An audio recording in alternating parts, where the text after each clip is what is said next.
Good morning, students. So yesterday, I gave you the metric to English system equivalence and English system to metric equivalence. So for now, we're going to discuss the conversion. What is conversion? Conversion is the process of changing value to another form. And let us first convert the English system to metric system. The equivalence is 1 inch is equal to 2.54 centimeter. This one. So if the given is 3 inch, what is the equivalent of centimeter?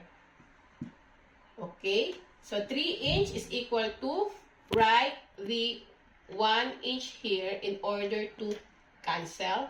Then 2.54, this one, centimeter. Then cancel the inch because we don't need this anymore. We're looking for centimeters. So this must be that remain. So 3, the operation to be used is multiplication. 2.54 times 3, that is 3 times 4 is 12, carry 1. 3 times 5 is 15 plus 1 is 16, carry 1. 3 times 2 is 6 plus 1 is 7. Count the decimal place, 1, 2 point, 1, 2 point. So 3 is equal to 7.62 divided by 1.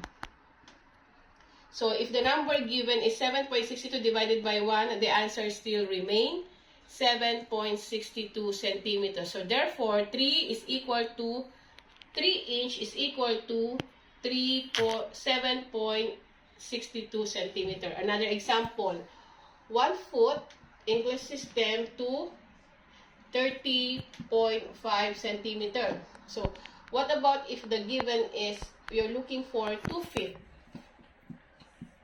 So what is the equivalent in centimeter? So 2 feet is equal to 1 feet here, to cancel, then 30.5 centimeter. So the operation to be used is multiplication. 2 times 30.55, 30.5 times 2. 2 times 5 is 10, carry 1. 2 times 0 is plus 1 is 1. 2 times 3 is 6. 1 point, 1 point. So if the given is 61.0, cancel 0. So 2 already cancelled. 2 is equal to 61.0 or 61 divided by 1. So therefore 2 feet is equal to 61 centimeter. So that is the answer. I hope you understand. Okay, happy learning everyone.